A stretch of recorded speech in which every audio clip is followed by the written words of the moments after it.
I don't know what she's gonna be like in 10 years. All right, we're live. We're broadcasting. Cool. Okay. So this is all on the record. Yeah. Keep your story straight. Like it matters. Yeah, right. Exactly. I know it's. I don't think anybody. Well, I take that back. I think a few people do go back and watch them. I tend to watch the ones that I don't get to be there for, or if there's like, say for example, I have to go put my kids to bed in like 10 minutes, and Right. I'll be out for a while. I'll probably watch the stuff I missed. Right. I tend to go back like if somebody is talking about an album and then I can't remember what the hell they were saying, and oops, your kids can hear me, huh? Okay. What the rated G Hangout. Yeah. We'll be in a handful of minutes. We'll be ducking out for a bit. So once you can unleash your adult words. Well, I'm glad you're here, man, because I just I'm excited to tell you that that thing you did was awesome, man. I can't believe it. You're killing me. It's thanks, man. I spent most of my life thinking that I couldn't do that, and that it wasn't. I would be always the person that just like appreciated music and always like that would be my like listening to music would be a hobby, but I could never actually like put something together myself. So. Well, meanwhile, you've been sandbagging it because I didn't even know you played an instrument or anything else. Well, for context, I haven't played guitar since like not even finished high school. I left my guitar in my parents' house when I moved out, and probably about like sometime early this year, I dug it out of their basement and just started practicing again. So. Well, good for you, man. It paid off because it's killing me. Because I know I should be doing something similar. You and Voss both released these really cool things, and I'm a lazy bum. Well, hey, if I can add to the. But I have Darth Vader, so. Oh, that's awesome. Well, I mean, the reason I put Voss on the thanks thing was because he was like when he put up Necrolytic Goat Converter, that was basically like the catalyst for me to think that like, well, maybe I could try that. Right. In a more intentional, not just like practicing guitar, but like actually trying to do it. So if I can just sort of amplify that and like, just say you can do it, you should do it. I'm super excited to, hear what you could put together. Then, consider my EP version of that. So just adding to the like, hey, if a schmuck like me can do it, I'm sure people who can actually play guitar can. So come on now. Well, see, that's actually for me, it's the opposite problem. It's like when you dude, I know exactly what you're doing right now. I don't think I finished a complete sentence or conversation with anybody for the whole time my kids were little. Yeah. But anyway, what was I going to say? Oh, since I have a pre-expectation and a pre-expectation of what I should be doing, the internal editor clicks in like immediately and starts tossing stuff. So after a while, it's just like, well, this whole thing sucks. Never mind. Go back to. There's probably about 20 different folders of things that I recorded in like a thing, and then went back and was like, yeah, that's no good. Like they're the stuff that made it on like, and there's never gonna be like none of the stuff ever made it to like being finished and discarded. Like if I usually would put down like a riff and then come back to it later and be like, yeah, no, I don't like it. So there won't ever be like a B-sides or rarities or stuff because it's all literally just 5 seconds of one, unedited riff and being like, no, that's not good.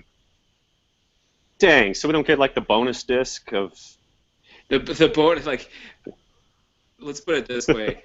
When I think of like worthwhile bonus discs, I think of like Devin Townsend, because like he'll often have like, 2 or 3 albums worth of material that's like all solid, and then he's been very kind enough to like put out those extra discs of material that don't make the main proper album, and some of that stuff is often better than the stuff that actually gets on there. So but like, this is literally like, you hear the sound of me playing my guitar, and then I play something, and then it lasts for 10-15 seconds, and then it's like, okay, I've written that idea. Like, it's basically just like a note, a sketch pad to like write stuff down. And then every now and then I'll go back and comb through stuff and say, okay, well, did any of this stuff stick? Did any of this, like, are there a few ideas here I could chain together? And there is one riff that I cut for time, or I cut for pacing out of one of the songs that I'm going to I've incorporated into its own thing. Hello? The next song. Oh, holy mackerel. Hey, sorry, guys. What's up, boys? Buke. How's everyone doing? Hang on, Jonathan was finishing a thought, Buke. Oh, shit. There I am, bothering everybody. I was just saying that there's one riff from the sessions on my EP that I didn't put into a song that I am going to use on the next song that I put out, but that will find its way into an actual song that gets out there. So there's not going to, like, all the parts of my buffalo, so to speak, have been used. Right. Just a heads up, John's kids are on with us for a couple minutes. Yeah, we're gonna be ducking out in like 3 minutes, so you man, can let all the profanities and actually, we're gonna duck out now. I'll be back later. Sorry, guys. See you, buddy. Oh, I think it was a number 2 thing. Probably. Yeah, it's funny he said that, man, because there's I don't know any musician who writes music that doesn't have just a hard drive full of riffs and ideas and stuff that may or may not ever come together. Like, right. That's just kind of the way it works. You just record stuff, whether it's on your phone or on your computer or whatever. So. Yeah, John, I think John said he'd be back in a little bit. Scott from Zayo jumped in real quick and then had to go put his daughter to bed, so he said he'd be back in a little bit too. No way! Yeah, dude. You got the Zayo dudes on. All yeah, right. Scott has been since day one, because him and Trav are like best buddies. Yeah, that's so cool. So, like, since day one, I gave him a Metal Bandcamp Gift Club shirt, and he wore it at that fest in Texas, and he wore it again. Right. In Philly after they played an after show after This Is Hardcore. Yeah, dude, he's just the coolest dude ever. He really is. That is so awesome. So wait a minute. Now, Buke, your name is also Jonathan, isn't it? No, far from it. No, my name is Matt. Why did I think that? Common mistake. They sound similar. Yes. I'm sorry. You know what? Screw you guys. Someday you're going to be old and you're going to forget everybody's name too. It's okay. It's close. Sorry, Matt. Do you want to only be referred to as your stage name on these things? No. The only reason, again, you guys know I'm a cop. Everybody doesn't know that. The only reason I go by Buke is just in this crazy, fucked up world that we live in, just for my family's safety and everything. Yeah. No. That's absolutely necessary, man. And we'll call you Buke. Because there's so many people out there that if they find you in some way or whatever, shit like that, they would do whatever they would do. I won't call you Jonathan then. I'll just call you Buke. Yeah, hey, dude, you call me Jonathan all you want, because everybody's searching. This fucking Jonathan guy, they would never find me. That's right, I'm Jonathan. Like a really good disinformation campaign. What are you drinking, Matt? Dan's over here, from the Nine Circles. He came into town for the weekend. Oh, that's right. Where is he? Drag his ass in. He's talking to my wife right now in the other room. He'll be in here in a second. Oh, okay. No, we don't want him. No. Yeah. No, we don't want him. Don't worry. If they're having a good conversation, we'll be No, here. they're not. It's really is ever talking to a girl a good conversation? No. You say there's Dan. Dan. You get here. Hold on. Hey guys, What's up, Dan? What's up, how's it brother? going? Who's there? Jason, Jeremiah? Yep. That's it right now. Sweet. Alrighty. Predator. No, Jonathan. What the heck? I see Jonathan Petcow left group chat. He had to He had left. like kids He and had to stuff. left. He had to put them to bed and whatnot. Damn kids. Jeremiah's smoking. What am I drinking? And every time I see Jason, he's always outside doing something. Yeah. He's never inside relaxing on the couch or something. It's just easier this way. Everybody's inside, and they're actually my niece is over, and she's like 5, so it'd be like what Jonathan was just going through. I'm just admiring Buke's mic. This is a heck of a mic, dude. His dick. He's got a good setup, yeah. Yeah. Yeah, I kill people who are bad guests with this mic. Yeah, so watch it, Dan. Yeah. I'm not messing around. No, hold on. Let me give us 1 second. Let me fix the freaking sound. I don't have really speakers because it's just me. You know? You guys want to say hi to my wife? Oh, she says no. No? What's your wife's name? Her name is Kristen. Hi, Kristen. Hi, Kristen. Jeremiah says hi, babe. Hi, Jeremiah. Oh, he might come over and stay with us sometime. So. Wait, Jason, how are you? You're in California, right? Las Vegas. Las Vegas. Okay. How did you get to be a Seahawks fan? Well, that's where I'm from, is Seattle. Okay, I didn't know that. Okay. Yeah, so all those things about migration were just killing me, dude, because it's like, number 1, homesickness. Number 2, jealousy of outrageously awesome performances, obviously. You got to talk a bit on that, man. Oh man, that was mind-blowing. Panopticon alone was worth the price of admission. Buke was saying it was a pile of shit. I don't know what he was talking. Reddit was saying the sound was bad and it was crowded and stuff. Yeah, Reddit. The internet. I'm just kidding, man. I know you are. No, I mean it was like there were the bands. There were some bands that I expected to be really good, like obviously Panopticon and Dead to a Dying World, Yellow Eyes, and all that. And then there were some that like I just was not really that into going in, but they really wowed me. Like Alaric. Like I have not enjoyed Alaric as much as a lot of people have, but they killed it. And who the heck else? I heard Yautja's set was amazing. I heard that too, them and Acephalix, but they played the post show, and the post show, that was my only complaint, was like the post shows were at this smaller space. They had about 800 people in the theater, and then the post shows were at this like 200 capacity space. Oh wow. Yeah, which like not everyone could get in. We didn't even bother because it was just mobbed. But yeah, no, I heard good things about them too. They are going on tour with Trap Them. They're playing Philly and Brooklyn. Yeah.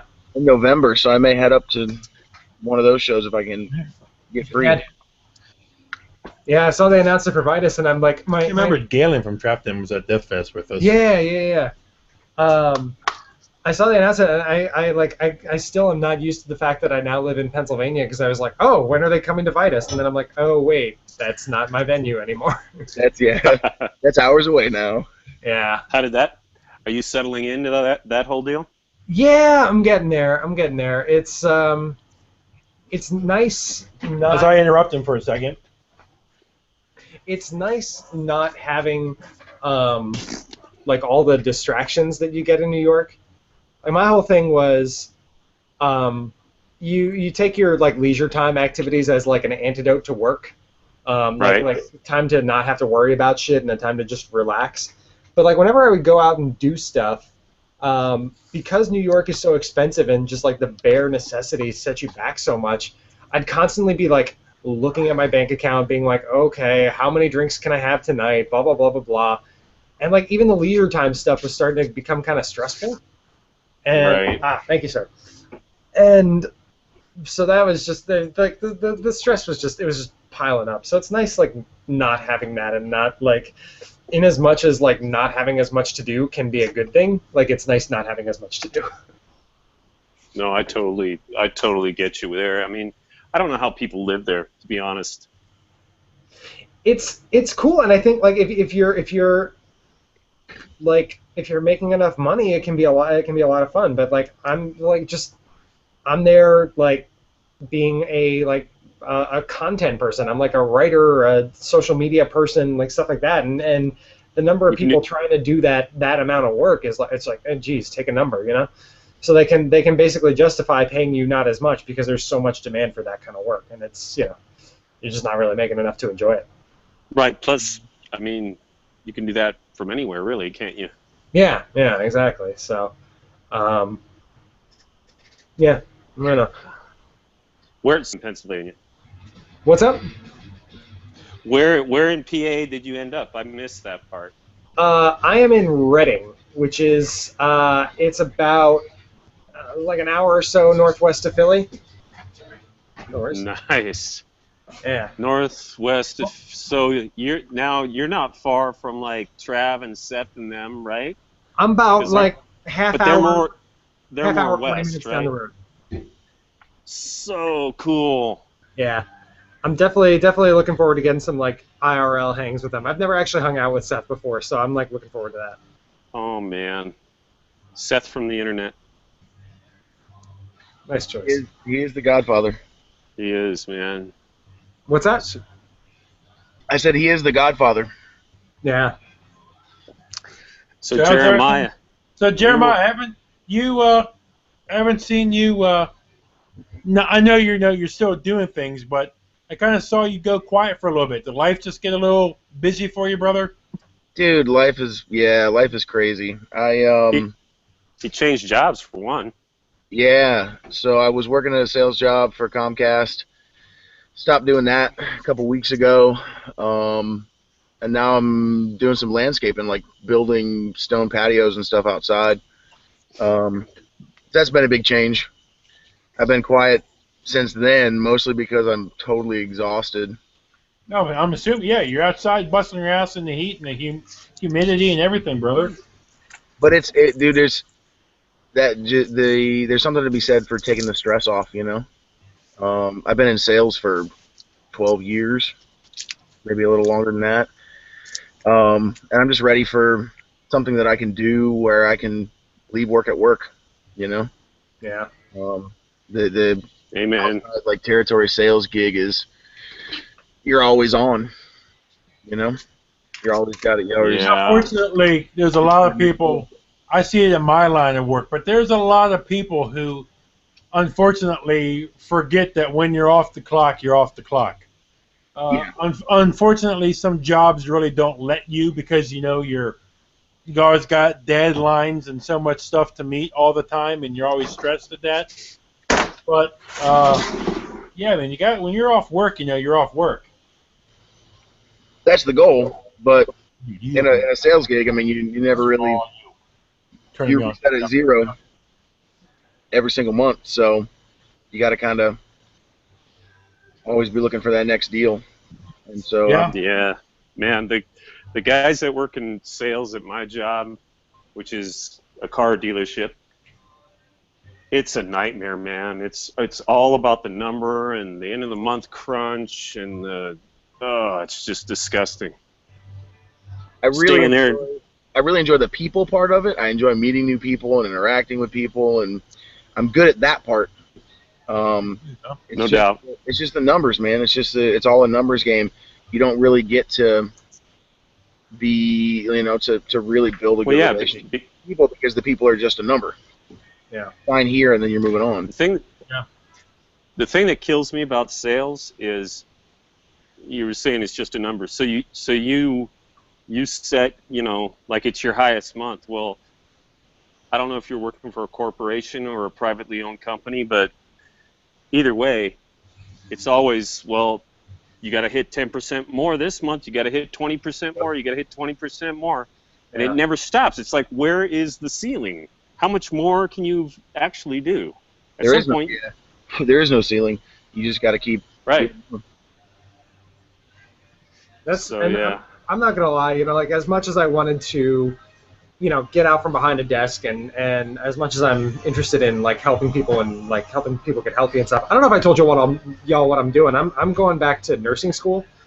That's awesome, man. So yeah, and as much as like the helping people aspect and the like not being behind the desk aspect appeals to me, like those are the main two appeals. There's something like I'm really looking forward to about like coming in, working a shift, whether it's like 8 hours or 12 hours, whether it's like day shift or third shift, I don't care. But like getting off the clock, being relieved, and like being done. Yeah, it's being done. Yep. Going home and just like not having to worry about shit until the next day. Yeah. That's a tough gig though too, man. I got a couple guys I went to school with that are doing that, and it's not a cakewalk, that's for sure, but oh no, I know. I'm not like anticipating it to be one, but I don't know. I can't tell you like how many times I've just like on weekends and stuff. Like Saturday morning, I'll get a call from a boss being like, the client just emailed about this, blah blah blah blah blah. Can you take care of it? I'm like, fuck, man, it's Saturday. Yeah, it's Saturday. Give me a fucking break. It's Saturday morning. I'm hungover. Yeah. Fuck you. Like if I'm a nurse, I might have to work on Saturday, but I'll know I have to work on Saturday, and I'll be like ready for that. You know? Yeah, true. Just so y'all know, I do have Daryl Hall and John Oates' greatest hits on cassette. Oh, very nice. And I was just asking Dan about that earlier. I've been looking for that years. Well, I'll send it to you. Thanks. It just sits in my garage here. So how's your guys' summer been? Chaotic, man. Chaotic. Yeah, year with working and stuff. Yeah, but you been able to do anything fun? Yeah. You know what? Aside from being the greatest Instagram follower that I have, because Jeremiah, I know anything I post, I'm gonna get a like from you. I'm like, yes, he approves.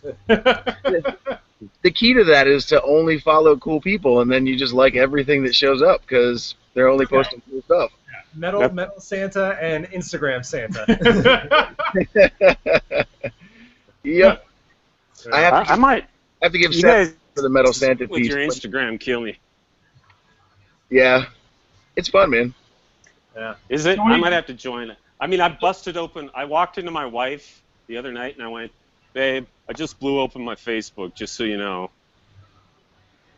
In case you see a bunch of random people. Yeah, well, you sent me that friend request and everything. Like, were you like trying to keep your Facebook private or something, or are you keeping it close? Like me and my Facebook, of course, like I mentioned earlier, given my line of work, I am like crazy fucking safe with my Facebook. What it was I joined Facebook like when it first started. One of my buddies from high school up in Seattle, like texted me or emailed me and said, "Hey, why don't you join Facebook, man? Because I'm on there and our other buddy's on there." And I remember responding to him saying, "Isn't that like a thing for housewives or something?" For the college kids, yeah. and he goes, "No, man, it's really cool, and we'll be able to chat. Just join it." And this was back in, I want to say, 2008, like when there was hardly anybody on it back then. And over the years, it built up to like every person I went to high school with that I didn't even remember, and like every time I logged on, it was just guns, politics, and I was like, you know what? I'm done with this. I've got enough I've got enough real stress from my job and my family. I don't need to like add internet stress to myself. So I cut everybody except my immediate family and my boss and a couple of like really close friends from Seattle, and that was it. And I just left it sit for years. That's it. I'm done. Yep. But then Something brought him back. well, it was. I Okay, think cool. I want to say it was Wednesday night. Shane Mathis from Full Metal Hipster. Shout out to Shane. Shout out to Shane. You rule, man. He's probably not listening. He's probably out of Yeah, show right now. Yeah. he's definitely not watching this if he's lucky. But he sent out a tweet saying, "Hey, if you like Full Metal Hipster, please mash that Facebook button."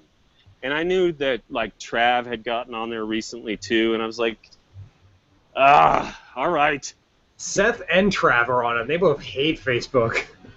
Yeah, it's just a reach thing. Like, it's just people will see what you're doing. Yeah. Right. They're just trying to get out to as many channels as they can, obviously. But and then I went on there and I went, holy crap! Look at all these Metal Bandcamp Gift Club Twitter people that are on here. You know. Yep, my got infinitely better when I found all of my Twitter friends on Facebook and just started unfollowing all of the garbage. Mhm. Yeah, I mean, like the guy in high school that like wrote the F on your face when you're a freshman. I don't really care what he says. Yep, but for some reason, I'm friends with him. I don't care that he likes Trump and wants to. Hey, what's up? Got what now? Yes. Hey, did you see the new Dark Throne? They released a track. I'm not. Yeah, just a black go look it man up. guy, You'll find so it. It's on Radio Fenriz's channel. You'll see it. Talking to Some somebody like else. random metal fan walk up to him or something. Yeah, it's my neighbor. That's awesome, you dude. thought you were talking to I him, thought you were Jason. talking to me, and like some random black metal guy. Like that's like the most random thing that can fucking happen. Yeah, so my neighbor The only that lives thing, right. if my neighbors were to walk up to me, it would be like some Spanish with the music that has like the horns and the trumpets in it and stuff. I could talk about. Hey, easy, Gonzalez. He wasn't just saying it was kidding. good or bad. He was just saying. I was just saying that's what they listen to. I was totally messing with you. You can say shit whatever you want about those people. No, Anyway, the whole like negativity and stuff on Facebook, like right. and just on social media in general, I'm like really just hitting a wall with that shit. I wrote our initial Descend post today, and like my intro was all like normally I write about the music and the bands and the albums that I'm excited about, but today I was just like, can you fucking people just be nice to each other for one day? Like for one day? Yes, right. All these people hating cops and stuff, I go on unfollow fucking sprees. If you put any anti-cop stuff, I deny knowing you. The next second. Buke, did I tell you my brother's a cop up in Reno? Reno 911. Brother, Yep. that's awesome to hear. Does he wear short shorts? Is his last name Dangle? My friend. No, my neighbor, her son is like 20 now, and he comes out of the house wearing I think he was wearing a Dark Throne shirt. And I went, dude, you like Dark Throne? Because you don't see that very often, like in suburbia where I'm at. That's someone to make friends with, in as much as like you can be friends with your neighbor's child. Yeah, I mean he's without it being weird. So he just got out of his car and he was going into his house and he was like, "Hey, there's a new Radio Fenris. Did you see it?" I was like, "Yeah, man. Did you hear the new Dark Throne track?" Duh. Yep. Get with the times. Come on, kid. I gave him a bunch of CDs. I said, listen to this. I gave him some Vader and some Incantation and Vader just dropped a new EP, I think. What? Either they just dropped last weekend. Last weekend they dropped one. Yeah. I need to get with the times. I didn't know that. I'm behind on shit, but I haven't listened to it yet. But I know because I do our new release roundup every week, and I'm like, what's coming out? Oh, Vader. I think. Shh, you guys. Shh. I think Jeremiah might be asleep. Yeah, I'm sitting here in the dark, just falling asleep in my chair.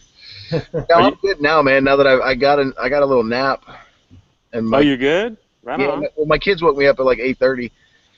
Man, I get down to Maryland today, and Buke and I have basically just been drinking since when did I get here? 2:30. Yeah. Like, I've been drinking since 12:30. yeah. What am I drinking here? We had beer. We're on to the. I don't know if you can see this. This is the bourbon not bourbon. Yeah, just whiskey. The Scotch rye that the owner of Under Armour. He opened his own distillery now. Yeah. Oh, because underwear wasn't enough. He has to sell whiskey. He too. has his hands in like 20 different things. We must protect this Scotch. Oh, I like that. He's got his hands in everybody's pants. Yeah. No, but here in Maryland, Under Armour's, the guy has his hands in so many things. So I'm drinking. Can you guys see this? I've had that before. Yeah. Nice. It's probably back. Is it backwards on there? No, it's coming through. I've had it before. It says Troy Pistoles, 3 pistols. Nice. Dark ale on lees. It's supposed to look cool. So what are you guys doing this week? Tomorrow I'm going to barbecue. We got a bunch of interviews lined up. You guys doing anything? I got my kids this weekend. I don't know what I'm doing. Jeremiah, do your kids live with you? Are they from a relationship? Yeah, my ex-wife and I, we swap off like every week. So Brother, I give you a lot of credit. Being a father of a 2-year-old, I could not imagine one day away from my daughter. Dude, it's rough. It's rough. Yeah, dude. You make it work. There's a little bit of freedom that comes with it now, because I've got those weeks where I don't have them, and so. Yeah, so you can like go down to New York and stuff like that. Yeah, I stopped to Brooklyn last month for a weekend, and. Not in person, no. Not in person. Why not? Timing never worked out. The weekend he came up for Sethapalooza. I was out of town. Yep. We came up I drove Seth up for a day for his birthday, and then a couple weeks later went up for that Ruins of Beverest show that got canceled. But yeah. Somebody got a text. Or something. Have you come down to Maryland at all? I'm in Richmond, Virginia, so I'm right around the corner. Are you going to barbecue tomorrow? Or you got your kids? I got my kids, otherwise I would be there, yeah. When you said that, barbecue. Yeah. That's a thing, huh? I've been in Richmond for 2004, so 12 years now, and I've still never been. You have your kids the whole day? Yeah, they go back to their moms on Monday. Yeah, I was just asking because maybe after, we could grab dinner or something, but not if you got, don't want to bother you. Oh, no, it's not a bother at all, man. When, are you heading back tomorrow night? Yeah, as soon as it ends, my wife and I are leaving. Okay, because I've got plans. We're going out to get some chicken and waffles tomorrow with some friends from the gym where I work out. We found out that 2 of the people that I work out with have never had chicken and waffles. So what? Oh my God! How? You're in Richmond. Like, there's 18 fantastic chicken and waffle places, and they've never had chicken and waffles. So we got to go to that tomorrow. It's so good. Unreal. You guys have is Hash House a Go-Go out there? Is that a thing? No. No. Oh, no. I was just talking about something else. It's probably a LA thing that came over here, but Hash House a Go-Go serves chicken and waffles. It is so freaking huge. It's enough for 2 people to eat. Oh man. Oh man, and the chicken has like rosemary and all kinds of spices, and then you got the waffle and the maple syrup, and God damn, I'm hungry now. I had a chicken and waffle order at while I was up in Migration, and they served it. They had the waffle, they had the chicken on it, and then in the side there was this little bowl of what I thought was grits, And I take a spoon and I'm like, grits, awesome. And it turns out it's like gravy. It's like white gravy. And so I just had like a giant ass spoonful of gravy, and I felt like the worst person in the world. I was like, you don't like grits? No, I love grits. That's what I thought it was. Oh, it wasn't? Delicious. No, it was gravy. Oh, I was just gravy. eating like pure like chicken fat, turkey fat, whatever the hell it was. Here, just put lard into your. Oh God. That's cool. Dan, I'm just going to tell you this. People in Olympia do not know about soul food, all right? I mean, it is right next to Tacoma, but that region is not known for its southern influence, if you get my drift. Yeah. It was fun. It was an interesting place, I gotta say. It kind of caught me off guard at first, but I definitely had warmed to it by the end of the weekend. Well, yeah, I mean, I can't remember the last time I was in Olympia because that's pretty far south from where I lived. But I'm sure it's very similar to where I grew up, which is like a bunch of white hippies, basically. Yeah. Not it's that cool that's though. a bad thing. No, not at all. There's some cool stuff. Like we came across a distillery that made moonshine. Like that's right. All this kind of stuff. You tweeted that out. You said moonshine sampling. Yeah, don't mind if I do. Yeah, that was tasty. They had like a peach pie moonshine that was just A+. I really we were there, and I was really bummed I didn't check a bag because I wanted to bring some home with me, and I knew I couldn't if I was just bringing a carry-on. But live and learn. Next time I know. God, I hope there is a next time because I am not going to miss it. Yeah.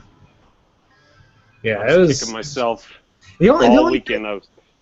The only thing with it is like it's not like a death fest where like they can like get whatever every year. It's they specifically set this up so that it's like tied to those two labels and their bands. That's it. So it's like if they did it again, it would just kind of be the same bands. Which, that was awesome, but that's they're kind of putting themselves in the corner. A little bit. Although maybe if they do it again, maybe they get Aranzi Pazuzu next time, which would be. Well, yeah, because they're on $20 spin, and they unfortunately did not work that out this time. But my neighbor is telling me that she needs me to make her some sangria. Oh boy. What? All right. You should do it. I'll get. Maybe next weekend, Julie. All right. Do not covet thy neighbor's wife. No, you're not supposed to. Was that the same neighbor that has the son that's into metal? Different neighbor. Nope. I live in a really cool neighborhood where we kind of all know each other, and when it's nice out, like right now, it's pretty temperate. Everybody's just like out of their house talking. Hey, what's going on? How you been? Blah, blah, blah. That's cool. That's so foreign to a New Yorker like me. Yeah, right? But I love it, man. It's like I was talking to my other neighbor across the street, and he goes, yeah, I see you going from house to house. I got my eye on you. And I'm like, there's no reason not to, man. We're all living here. We've all been here for years. We should all be friendly with each other, and something comes up, you can come knock on my door and vice versa. Anyway. Yeah, dude. Might as well. Oh, it's a Metal Bandcamp Gift Club chat, so I have to give a shout out. I just got a Metal Bandcamp Gift Club gift. Crooked Sparrow sent me Mare Cognitum, the Ariel, the new split. Ooh. So shout out Crooked Sparrow. Thank you so much. If you're listening, you might not be, but I'll do a tweet. Who? Crooked Sparrow. Oh, Crooked Sparrow. I love that guy. Yeah, I don't know who it is, but I mean, I know of this person, but I don't think I've ever spoken to him. Her? Him? Him, yeah. It's a him. He's a really cool guy. I can't remember. He's over there by you guys somewhere. Oh yeah. And today he tweeted out, "I'm gonna put my Jeremiah, did you see his tweet? I think I'm going to put myself. He's in Maryland. I'm going to put myself in the garbage. Oh, did he? Mm-hmm. The Yes, garbage. he did. Yeah, I see this tweet. The garbage is full of "Make America Great Again" hats and busted vape pens. I'm just going to bury myself under a tree. Is that what you're saying? No, that must have been like the subsequent tweet to him getting in the garbage. Oh, I love Twitter. Makes sense. Okay. Wow, he's got some inspiring tweets. Here's one from a couple days ago. Did you ever have a tired? Did you ever shake a tree? Did you ever feel expired? Did you ever count past 3? Sounds like Dr. Seuss. Deep, man. I don't know why. I don't know why Dave from Denver isn't with us. Yeah, Dave, he's at home. He's not out tonight. He was tweeting about sitting at home listening to music. All right, where's the link? I gotta find it. I'm such an idiot. Yeah. That's all right. I don't know how to use this goddamn phone every day. It's in my Twitter timeline, but I can drop it in the chat real quick. I'll find it. Jeremiah Nelson. There he is. Oh, dude, I gotta send you some money for a new shirt. What happened to your shirt? It shrunk a little bit. I'm a fat ass now. Oh, yeah. I went from, like, 2 years ago, I was down to 175 pounds, which is a little too light. I looked like I was dying. But now I'm up to, like, 195. How tall are you, Jason? Not tall. I'm short. I'm like 5'10" or something. That's a good. Like, what do you say? The national average is like 5'8", 5'9". Yeah, I'm average height, weight, and everything else. 175 is not like that's not unhealthy for 5'10", though. Yeah, but you know what? I saw pictures of myself. Like I did a couple gigs, and there were pictures taken, and I was like, oh man, I look like when you're my age and you lose weight, you like kind of look older. It's like noticeable, yeah. All right, there's the link. Yep. God. Someone else joining? Is that what I heard?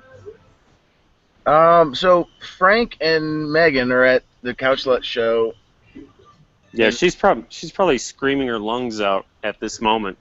Yeah. She said they're not going to go on until like 10:45. So she's okay, huh? That thing scared me the other day. Yeah, that was worrisome.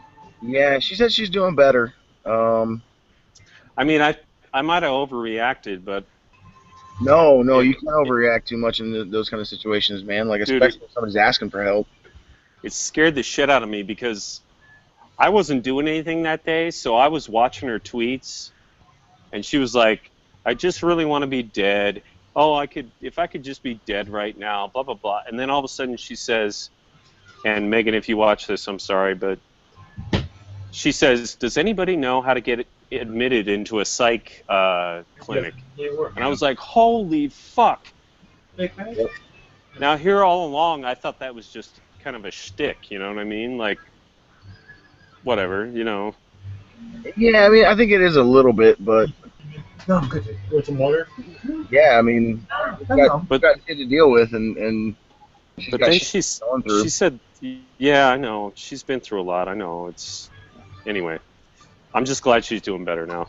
That's all there is. That's all there is to say about that. I mean, it's the kind of thing you wouldn't wish those kinds of feelings on anybody, but especially not like someone that's. I mean, Megan's just good people, you know, like. Yep. Right.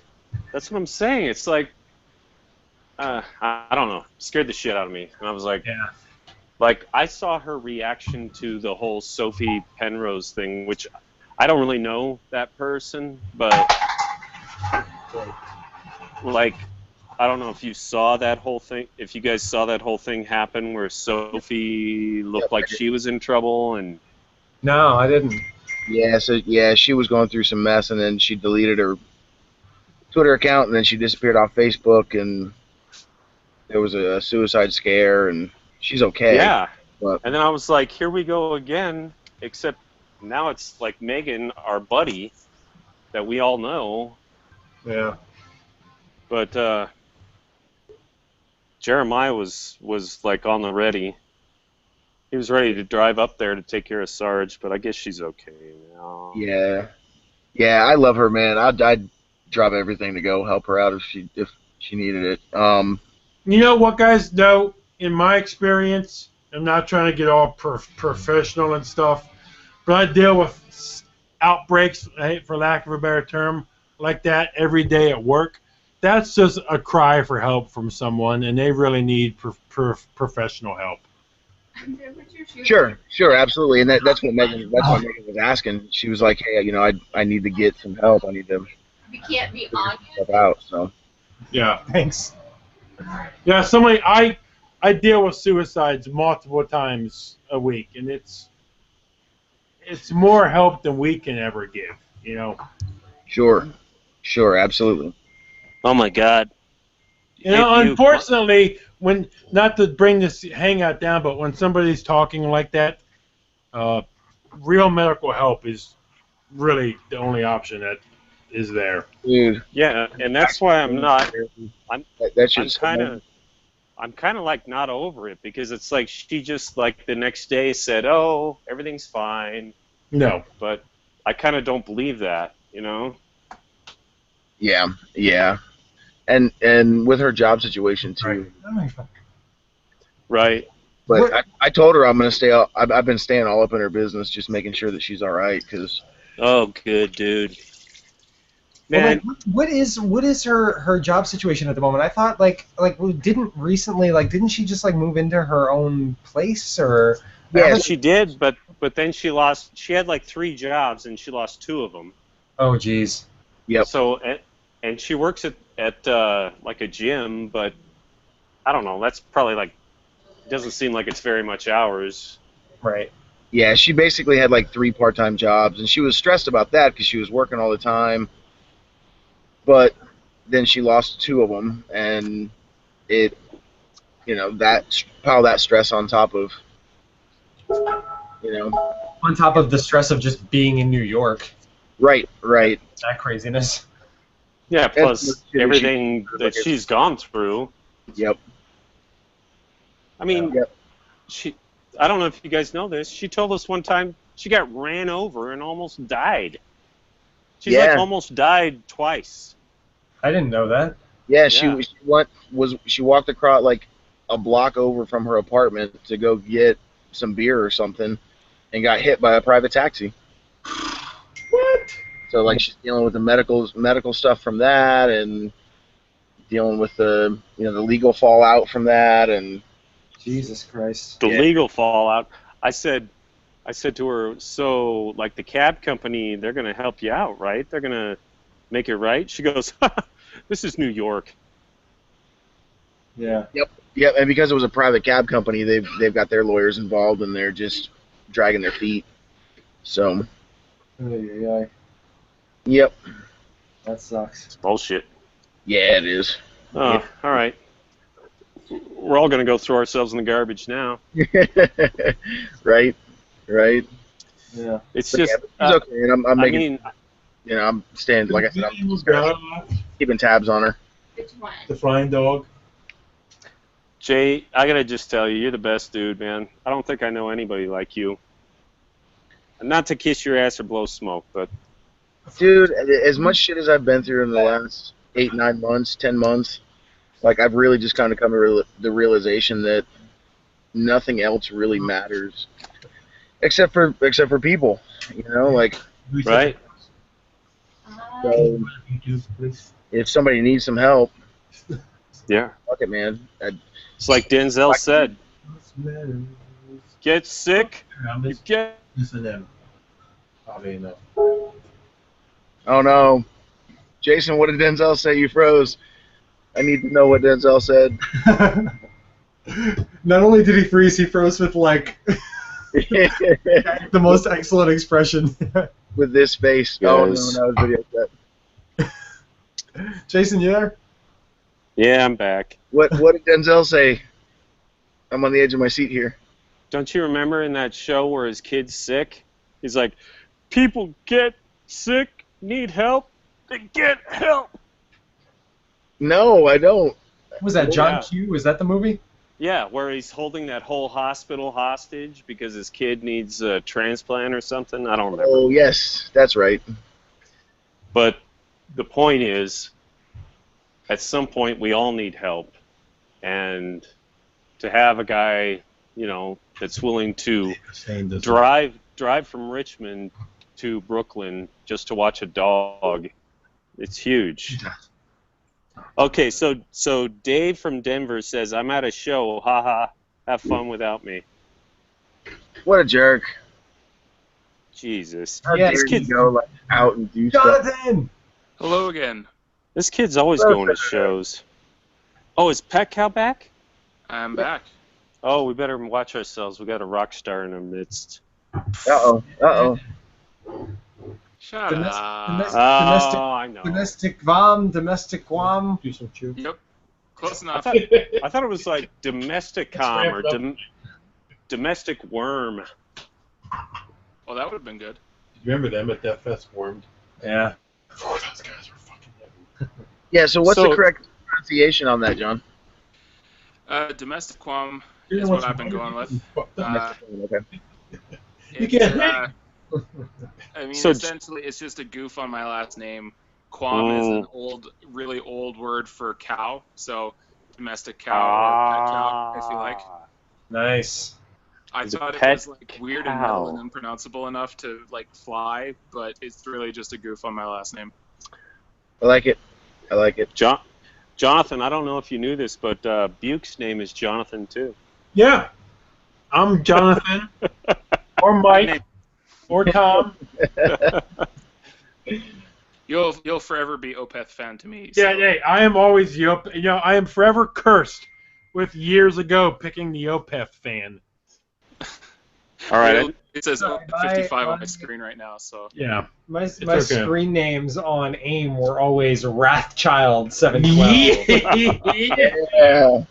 I just wanted to be the most metal that I could. Yep. At least You're a Wrathchild. Ain't much more metal than Maiden, though. No. You know. I was gonna say, at least you had Maiden. My screen name for years and years, in fact, still shows up in some places is based off of a Project 86 album. So I can't even claim to be like aiming for Maiden. A what? Project 86. Yeah, dude, I haven't listened to them in forever. Yeah, they were basically the first band that I ever like obsessed myself with. I don't When even didn't know have what you anything guys are else to talking listen about. to. Project 86 was a kind of a Wrathchild? Christian like rap metal band. Yeah. Oh, okay. Along like same kind of group as like POD. Who else? NOTW. I'm just making shit up. I don't. Everyday Don't- Life was another one. 311. Yeah, no, not really. A little more metal, a little less reggae. I'm a little bit older than you guys. I Were was. you ever a Il Nino fan? No, I was not. I was listening to them the other day. Dude, I actually listened to one album of theirs and thought it was Their pretty first good. album I loved. Yeah. And then I realized, no, this is going in the bin along with the Disturbed albums and Then I realized there's good music out there. Well, hey, Dan walked in today listening to Alien Ant Farm, so what can I say? Yep, there you go. So Dude. wait a minute. So Andrew from Project 86 is like one of the most amazing like poet lyricists that I've Yeah. ever read, man. His lyrics are. I saw them in probably like 2001 or 2002 Shit. with All right, they did a tour with Living Sacrifice, and he had a poetry book, and I have it somewhere in a box, and I can't find it. But he was selling a book of poetry that he had like self-published. It was I'm pretty sure I have that in my basement somewhere. yeah, dude. I think I got his first 3 books, and then I kind of basically when the original band broke up and he just started putting out albums under the Project 86 name, but with an entirely different band. That's when I fell off. I like some of their more current stuff as well. It's different, but I like that. I like it also. But yeah, the one of the main reasons I dug into that band was because of the lyrical aspect. Because I'm not a lyrics guy, at all. But the stuff that he wrote was sort of like it was nuts, and like not even just for a band that was like supposed to be Christian or anything. Like it was just super creative and weird and awesome. Like at all. Like Buke's about to fire one up. Yep. What is that? Just go berry blend. Oh, Buke's dog, y'all can't see this. Buke's dog is like climbing up onto the chair. I'm in my desk chair. He's just the most adorable. Oh, look at him! aw. Hi, Dexter. It looks like the it's The like Target Spud. dog. Yeah, it's the Target the dog. Budweiser dog. That's what I was Spud's thinking. Old Budweiser dog. Is YouTube on the Xbox? I guess Target kind of co-opted that. Yeah, they did. Can you go to connection? All right, Jonathan. Come here, babe. hello. Hey, I haven't had a chance because it's been a crazy week, but do you translate the French lyrics on the lyric sheet? Well, when I put the lyrics up on Bandcamp, I left them in French. God damn it! Who speaks French? Dan does. Canadian. I'm per. There was, I think it was Jeremy Hunt sent me a private message, and it was like, I haven't heard people speak French in forever. Thank you so much for putting those lyrics. Like, thank you for doing those French lyrics. I was like, the reason I did those French lyrics was, I mean, I know French, but I did that Right. section in French was because I was like, I don't want anyone to understand what I'm saying, so I'm just gonna say it in French. Except people from France Well, and apparently Jeremy. So as soon or Canada. or Canada. I don't know. I had The people who have listened to the album and have sort of supported me so far have almost been exclusively metal Twitter, and that's Right. almost all in the States. So I'm pretty sure that there's like family members who don't know that I've put something out. So that's fine. I might have to send it to one of my cousins because yeah, I got on my mom's side we have the Champagnes. Well, okay, don't actually do that. Like I will translate it for you. Don't put that much effort into it. Just plug it into Google Translate. That'll be 100% That accurate. actually will probably do most of the work. So don't send it to my family members? I mean, you can, but like, I'll just translate it and send it to you in Twitter or something, so that you don't have to, do the work. See? So, okay, Dan, Yes. now why are you at Buke's house? Because Buke is the best. Besides to eat Doritos. So, I am down in the DC area for the weekend, partially to see Black Sabbath, partially to That's a hell of a reason to be anywhere. yeah, partially to meet up with a lady friend who is going to Black Sabbath with me. So that's kind of exciting. Yeah. I was telling Buke about this. This like I Tinder swiped with this girl at Deathfest, because Deathfest I was like less than a month removed from my breakup, so I was pretty much tweeting constantly or Tindering constantly, and she was in town only for the weekend as well. She's from Atlanta, which is difficult, but I've heard that. What's that? Never mind. We've been we met up like the last night of Deathfest, kind of been talking and FaceTiming and communicating every day since then, so decided to give this a shot. Oh, good for you, man. What's up, dude? My U.S. geography is pretty rough. How far is Reading from Atlanta. Oh, it's pretty fucking far. 12 hours. Yeah, you're talking like 12-ish hours. Yeah, it's not easily drivable. Okay. But we're doing this. I don't know. I may try and like once I'm on my semester break over the holidays, I may try and go down there for a weekend or something. You know, if this goes well, I don't know. We'll see.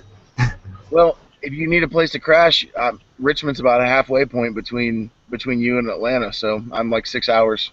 Sweet. I might take like take up on that. Yeah, let me know, man. I got the space, so let me know. Guys, Thank you, sir. I appreciate it. How was, can you guys see the mountains? Yes. Yeah, look at that. Oh man. We took a walk up there one day because we said, hey, go take a walk to the mountains. Oh, yeah, that's right. It's friggin' beautiful sunset here. I just walked to the top of my street, and that's what it looks like. Is that a UFO out there just to the left of that stop sign? No, that was a bird. Oh, okay. Although, who knows? I'm not far from Area 51. If I could stand to be outside in Las Vegas for more than like 5 minutes at a time, I would much more appreciate the mountains surrounding it. I can't handle that heat. It's not bad heat, man. It's dry heat, so it's not too bad.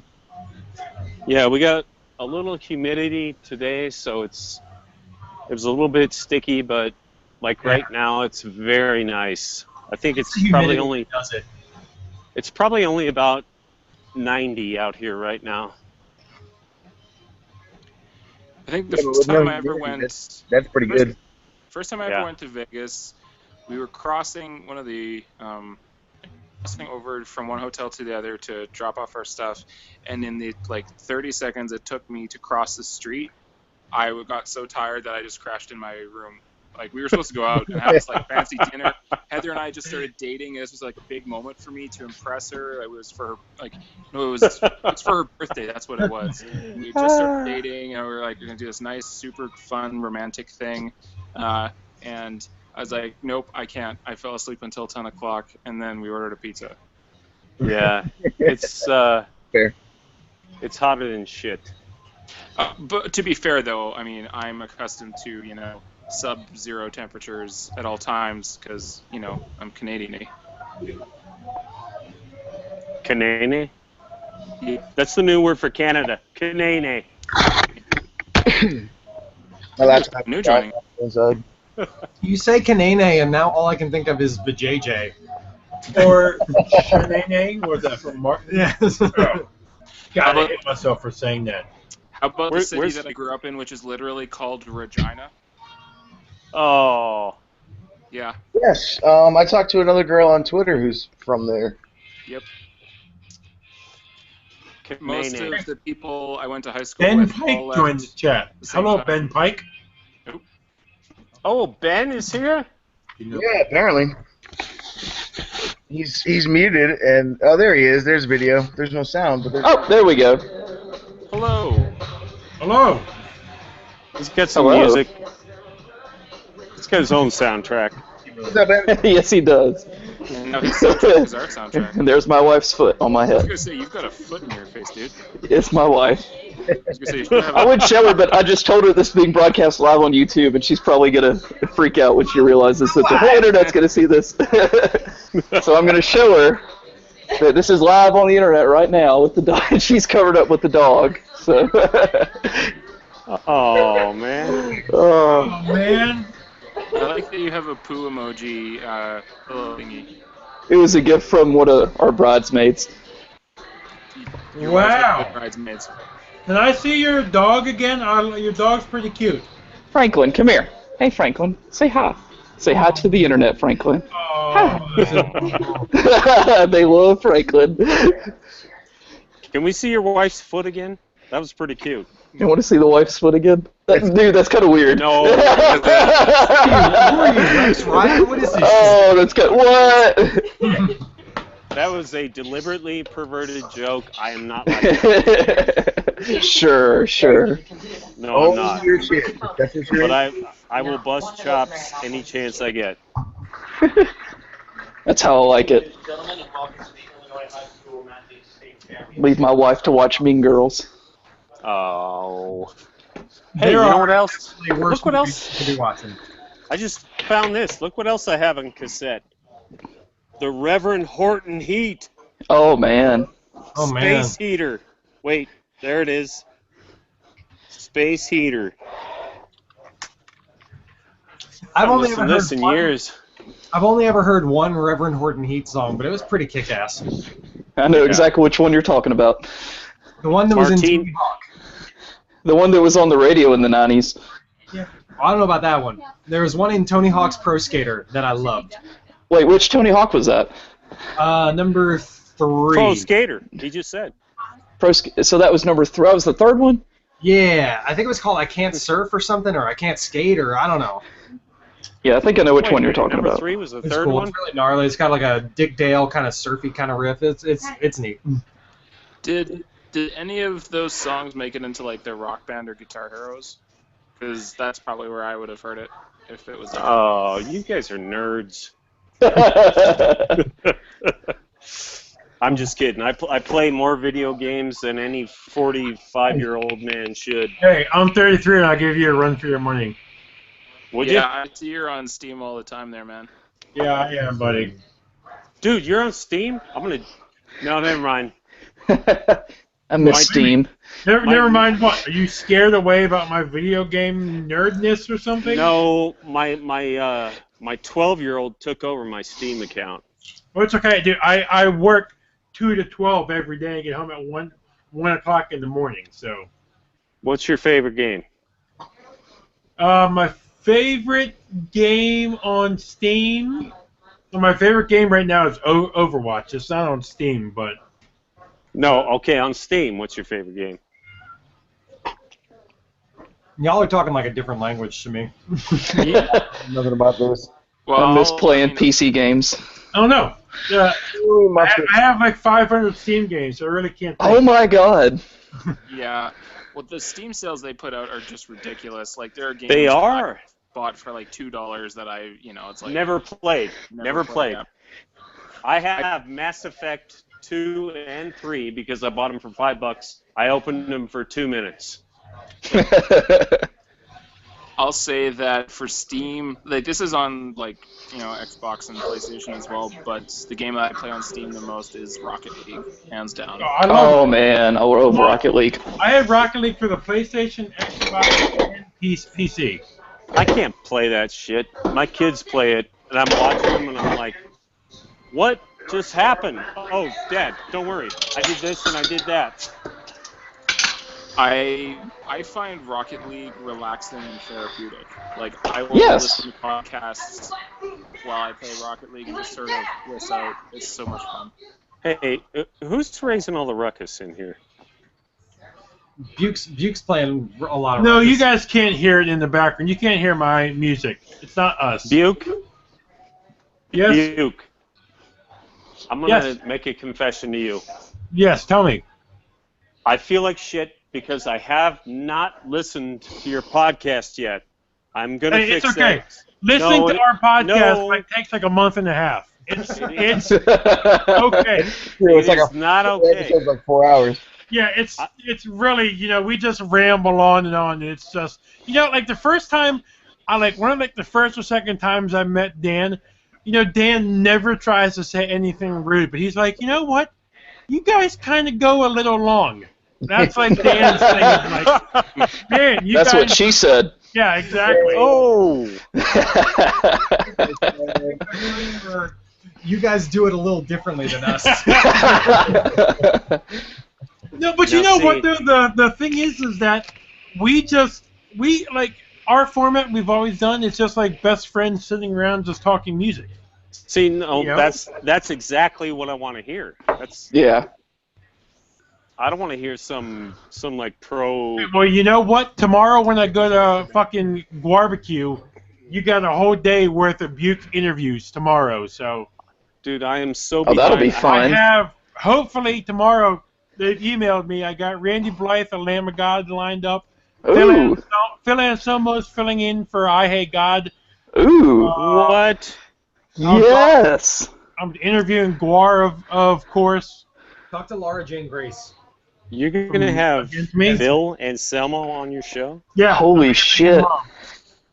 Have y'all heard his new Scour project he's got going? Dude, that Scour shit is actually really good.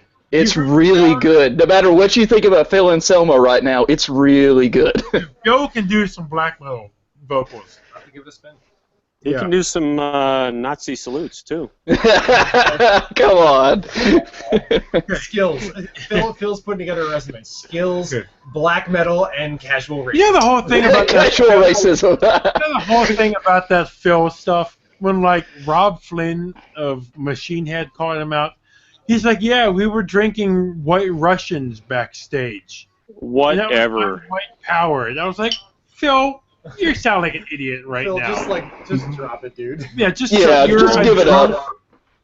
You're a fucking pill junkie, heroin addict. Just stop, okay? But come on my podcast after you stop.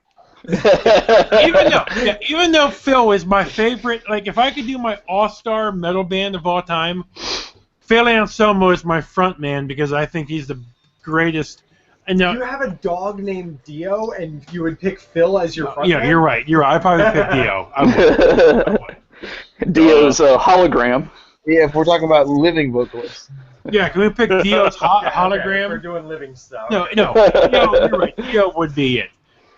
Like, Dan, unfortunately, was not able to fulfill being a friend to me and get me a ticket for Sunday.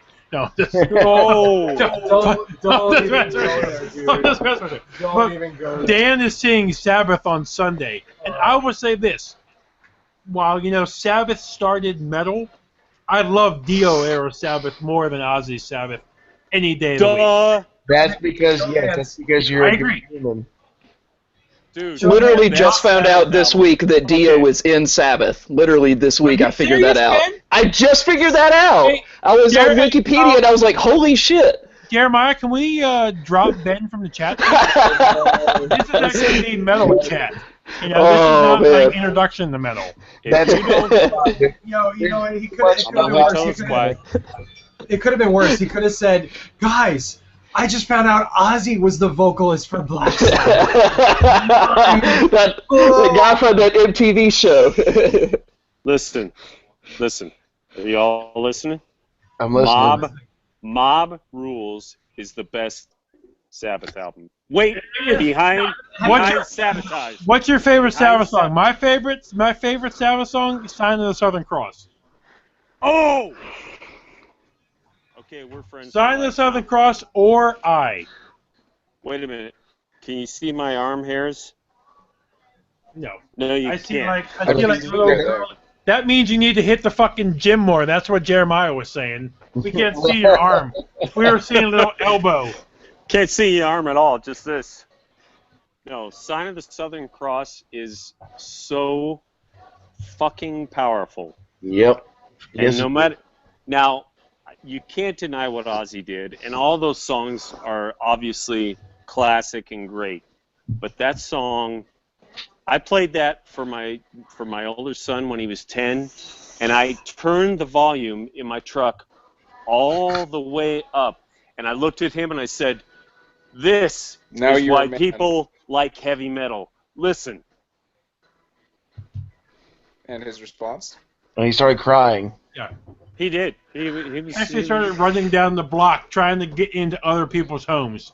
He's like, "Can somebody please take me in?" You know what? He won't remember that, but later when he's like 30 years old, he'll go, "Oh my God, I remember when my dad played me that song. This is the best." Yep. Well, you know what? Since my daughter, my daughter's 2 now, I have played metal for her nonstop. And so I hope when she gets older, she doesn't rebel against her dad and like become a porn star. She rebels against her dad. I mean, if you're gonna hope anything, that's probably it. Exactly. Like, I don't want my daughter to be like the gangbang queen. That's Good goal. Good goal. yeah, Good goal. that's something to aspire to. That's solid. This conversation took a strange turn. I'm gonna have another drink. And yeah, time for a top off. Yeah. There No, but was hey, a- But it's here's so my quick question. You being in Richmond, how close you are to the venue? Are you What venue? Haddad's Lake? Yeah, Oh, so okay. barbecue is probably like 45 minutes ish. Okay. But Because he's they're kids, dude. yeah, the lake is outside of Richmond. Yeah. And they do it that way. Just there's more room out there. Did you see? Have you lived there your whole life? No, I was in my dad's retired Navy, so I bounced around a lot as a kid. I moved to Virginia Beach in '95, and then moved to Richmond in 2004. Okay, but I asked that because did you see like Lamb of God and Guar like many times throughout the years? Then did you see Lamb of God when they were burned the priest? No, I never did get a chance to catch them when they were burning the priest. Because Lamb of God's playing the barbecue tomorrow, and I've probably seen Lamb of God 12 times, and I'm still excited like I'm seeing them for the first time. Yeah, And I personally love Lamb of God live. dude, live they're absolutely amazing. I haven't been into their more recent stuff, but live they always bring it, man. Now I'm drawing a blank on the frickin' drummer's name. Chris. Chris Adler. Yep. Amazing. Yep. Amazing. Dude's got chops. Oh, Yeah. yes. There you go, Ben. There, see, now you gained some metal rep back. Okay, you might not know But you know what, though? At some point we all had to learn that. Yeah. Okay, Yeah, I have a question. I got a question. Whoa. I will start it off. We're going to go around the room. Dan will go next. What do you consider your heavy metal diving board album? What got you into metal? That's a Mine great question. was Ooh. Pantera reinventing the steel. Dan? I came across this one via Grand Theft Auto Vice City via the video. Wow. Get out of here. love Go that. home, nerd. I love that. Nerd. Iron Maiden Vice Power City. Slave. Okay. It came from a video game.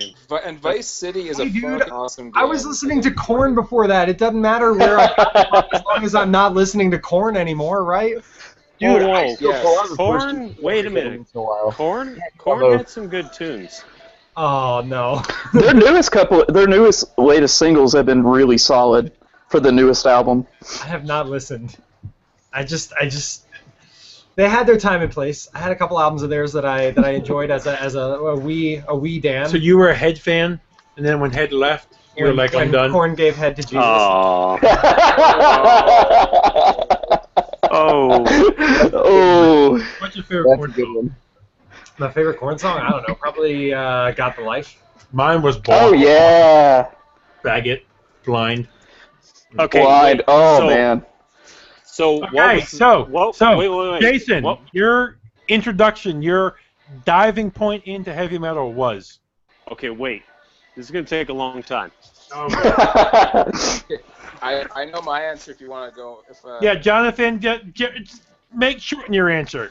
Go ahead. You go first, Jonathan, because mine's gonna take a long explanation. I mean, probably. I'm long-winded anyway.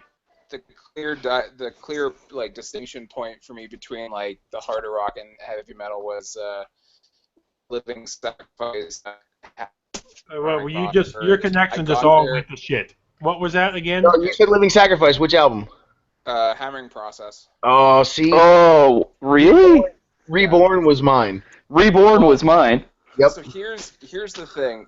Again, I was into the POD stuff, right? And when Yes! Yes! Thank you! yes, their guitarist Vindicated! they got Jason from Living Sacrifice to replace him, and I was like, well, what's Living Sacrifice? And the Christian bookstore that I went to burned down, and Whoa. they had an insurance Fucking sale for all the Norwegians. stuff that was like left over. It's like, well, this is mostly destroyed, but you could buy it if you want. And I found a copy of Hammering Process for $3. I was like, well, that's that band that the POD guy came from, so let's see what that's about. And for the first year, I hated it. And I gave it to a friend of mine who was into Slipknot because I was like, oh, maybe you'd like it. It's too heavy for my taste. And he listened to it. He was just like, I can't deal with this. This is too much. Time out. And like, it's now my favorite album of all time. Wait, Jonathan. Yeah. What were you listening to at the time that stuff was too much for you? Well, it was mostly stuff like is the new metal stuff. So, POD, Project 86, Deftones. I mean, I will still rep Deftones. On a quick side note, the first time I saw POD, the 1999 or 98 MTV Return of the Rock tour. Yeah. With Stained, POD, Dope, and Crazy Town. Oh my gosh, Was that Dope. before or after Dope had all those guys arrested for like kiddie porn and Yeah, stuff? It was one guy. That was before. There was the one guy that was in Static the whole X. band. But that was also right when their cover of "You Spin Me Right Round." Oh my God. Oh, a good cover, I It gotta is. say. It really is. Not as good as Orgy's Blue Monday, but The still. first time Agreed. I saw POD live was like a few months before they put out Satellite, and so that wasn't a thing yet. So it was still Southtown, and I didn't have my license, and it was like 45 minutes outside of town. So I literally had my parents drive me to go see POD, and they were just like, man, I could feel my boots vibrating outside the show. Like it was a bit too, like they were very gracious, but it was a bit intense. Wow. But that's kind of where I was at, and then I sort of like once I hit Living Sacrifice, I hit the rest of Solid State stuff, a lot of the metalcore stuff, and then from there branched out into like prog and whatever. But Living Sacrifice is where it started. You guys remember the story of a POD show in Virginia Beach, where it was at a church and they broke the floor? What? Remember? Okay, so this was probably in like 90, just before they signed to Atlantic. Okay, so We're talking like That would have been the late 90s. 97 maybe. They played a show with Project 86 at a church in Virginia Beach. Remember Project 86 on the Ozfest bill? Yes, yeah, they were later on. The capacity for the venue was probably like 100 people, and we packed. I was at this show. We packed close to 250 people into this like tiny upstairs church. The first POD song, everyone in the venue jumped up in the air, came down at the same time, and the floor bottomed out. Oh, We went downstairs and looked in the bathrooms downstairs, and you could see the floor was like caved in. Oh, man. Holy Everybody shit. out. They called the fire department like crazy. I remember reading a couple of write-ups about it later. But that was right before they signed to Atlantic and released that first EP on Atlantic. Yeah, that would have been the late 90s. If Atlantic was on edge about signing them, that just sealed the deal right there. Right. I mean, it's Tell us on yourself. We broke a church. Sign us. I grew up seeing them play in churches and stuff. So I never got into the whole Christian music scene, even though I'm Catholic and stuff like that. But were you guys Demon Hunter fans? I was. I prefer Utopia. Until they came out and was like when there was an article that came out with them a few years ago where someone gave a bunch of Demon Hunter music to some soldiers. It might have been in Iraq or something, but they were like they used that Demon Hunter music to basically in their interrogations. Hey, I remember reading about that. Yeah. If you're fucking blasting Demon Hunter to torture ISIS, I'm all for it though. That's just me. I don't care. To me, I took the perspective that like they couldn't even bring themselves as Christians to say that they don't condone torture. I was like, that's the point where I kind of had to bail. I was like, yeah, it's the same. Call me an extremist, but if you're torturing ISIS, I can fucking waver on that a little bit. Sure, but like, and if it was, if any other You know what? any other band with no particular religious beliefs, I don't give a shit. But like, Yeah. Christians, Christians it felt are. like they couldn't even come up with like an opinion. Like they kind of just wishy-washy about the whole thing, and I was like, Yeah. Like, I could understand that. just play them some Disturbed. Is That'll that get they're 'em. being, Wah! I'm not done with the Yeah. Play like David Draymond squawking for 40 I would break after that. Yeah, Play the like 10 minutes of that, and I'm telling you anything you want to hear. You know, I mean, the whole vibe of that whole thing is turn the other cheek. So. Yeah. Well, Yeah, and that's I mean, their thing was always like they were so upfront and in your face about like what they were about as a band. Like they always wore that stuff on their sleeves, literally. Like all the just every aspect of it was upfront, and which kind of I found a bit respectable in a sense. But then this other thing came along and we're like, I support the I guess I support the troops. Yeah. I don't know. Like, they didn't know. Well, yeah, they didn't know what to say. I mean, can you imagine? I don't know.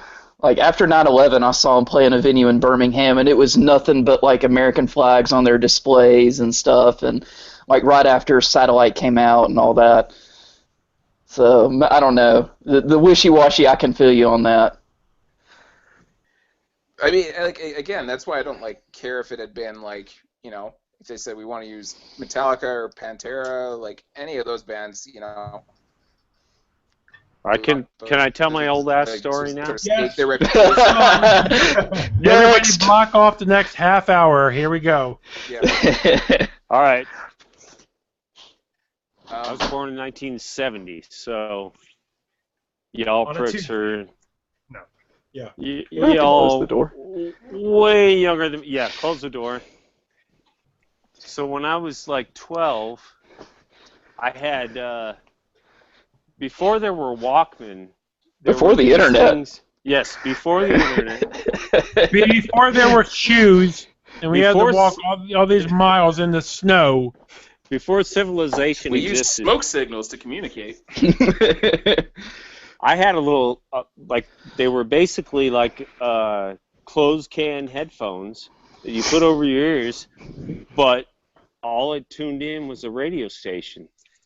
So I tuned in to KISW, Seattle's Best Rock, 99.9 FM, and they were playing Black Sabbath, Iron Maiden, Judas Priest, and I had never heard anything like that before in my life, because my aunts and uncles, which basically schooled me on music, they were listening to, Blue Oyster Cult, Fleetwood Mac, Led Zeppelin, stuff like that, and all of a sudden here was this Judas Priest song cranking along.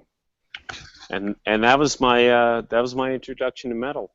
That was it. I heard, Breaking the Law and Metal Gods and all those Judas Priest songs, and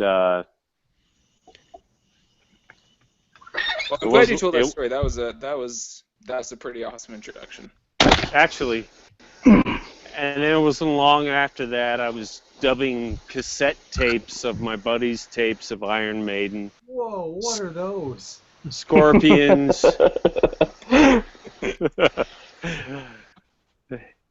Fuck you guys.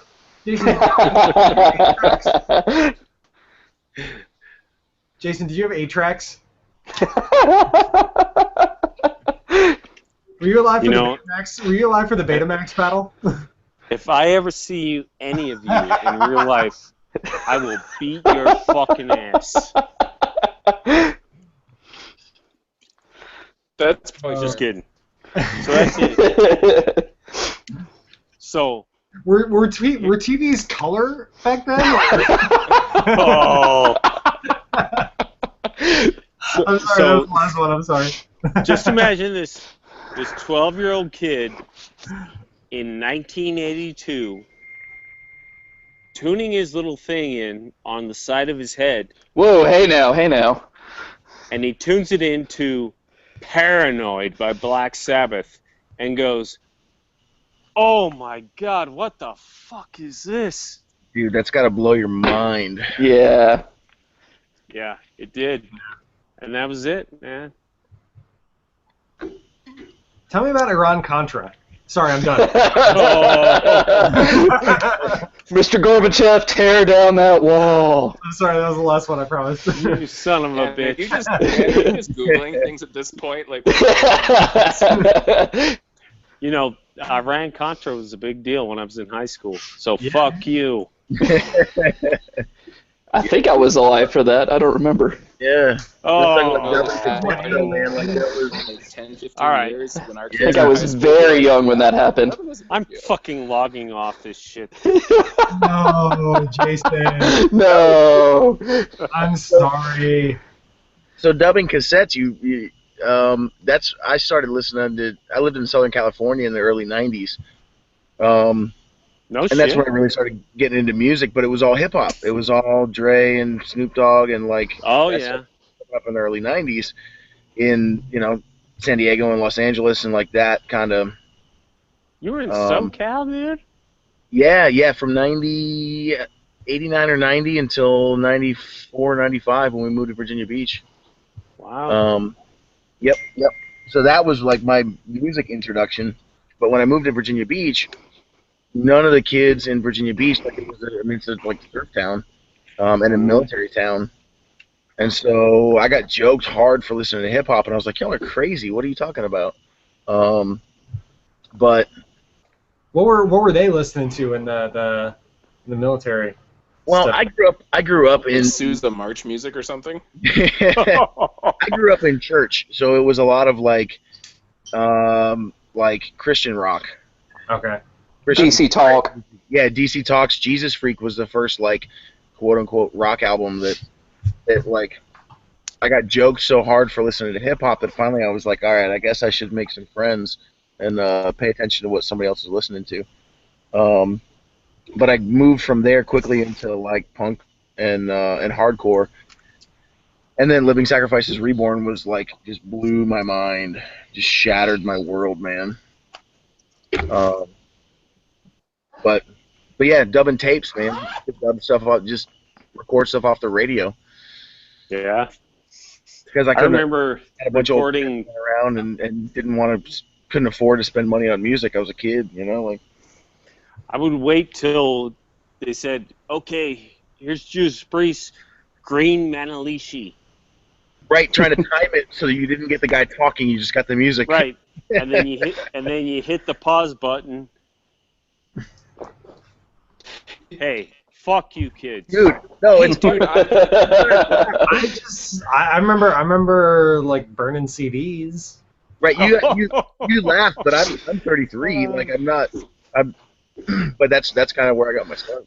Yeah, and actually I did it was before I started listening to anything approaching metal, but like as a kid I would dub stuff off the radio all the time, like when I would because I didn't have necessarily income to listen to, to buy cassettes or CDs for a long time, so it was just like I really want to listen to Chumbawamba, so I'm going to find it on the radio and I'm going to record it, dub it. So like the thing that I thought was weird was that the way in which my tapes would warp after so much use, that like the tapes would degrade, and when I actually would go like listen to it now on Spotify, it sounds crystal clear and perfect. I'm just like, this sounds wrong. It sounds like remember shit. That warble. Yep. Like specific, or like if my dad would dub all of his like Eric Clapton CDs or whatever, and so like there's a certain part in one song where the tape would cut over, and so anytime I don't hear that cut over, I'm just like, what the hell? This is where it's supposed to stop for like a second, and then chunk, and then start over again. Yep. So like I know the cassette dubbing stuff, Jason. I'm with you. Oh, thank you. When I was a kid, I had this. It was like a kids tape player. I think it was called. They marketed it as like Teddy Ruxpin? No. It was called my. Steven Tyler. I know Steven. That sounds right. Steven Tyler? No, it was called My First Sony. It was this like red tape Romero's. player with a blue handle and a little like cartoony little microphone, but it had a record function, and you could put tapes in and record directly, like with the microphone. You just hold the microphone up to whatever the fuck you wanted to record. And I definitely did that with the radio. Like the one from Home Alone? Yeah, kind of. Says, Greg, wait a minute. So he leans over the table and takes pictures, and Steven says, 1, 2, 3, go. He's here now? What? Oh, no shit. What's going on? What's going on? I have no idea what's going on. I'm so confused. I have no idea what's going on. Steven says, Yeah, I have no idea. Jason's neighbor is. Yeah, Tao. Let's say you want to take another picture, so I want to put my hands on her tits. So he leans over and says, go. I heard tits. That's all I heard was tits. Holy shit, that's him. You gotta send those to me. And this guy here is being introduced to me for about 3 years. Every time Steven comes in town, gets tips with him, he calls me and I go. All right, so Scott, you may not be able to come back in. Don't put me on the internet! Take Oh, care, come man. on, you can be on the internet. All The right. internet isn't a I scary place. heard that. I didn't think they could hear that. Yeah, what's so scary, Ben? Put her on the internet. What's so scary about it? Sorry. She doesn't have any makeup on. My wife says the same thing all the time. Right now, Cody. My You're neighbor not was on the just internet. Thank you. Hey, Ben, Sorry, tell you her guys. I don't have any makeup on either. They do the same thing. my neighbor just pulled up the street and goes, "Oh, Steven Tyler's downtown. He wants me to come meet him." Right. Yeah. He's like showing me Sure. pictures on his phone. He's like, "Yeah, Steven's cool. Look." Yeah, the Steven Tyler? Or is it like Yes. some hobo who's like, yeah, loving an elevator? Figure either way, it's probably worth going. Dude, I live in Las Vegas. Well, it's possible then. Everybody comes here at some point. So, yeah, he just drove up the street. He called me over from my driveway. He's like, "Yeah, Steven Tyler's in town." He just called me. He's like, "Come meet me at the bar. We got to have a drink." Yeah, I would be leaving my house to do that. Yeah.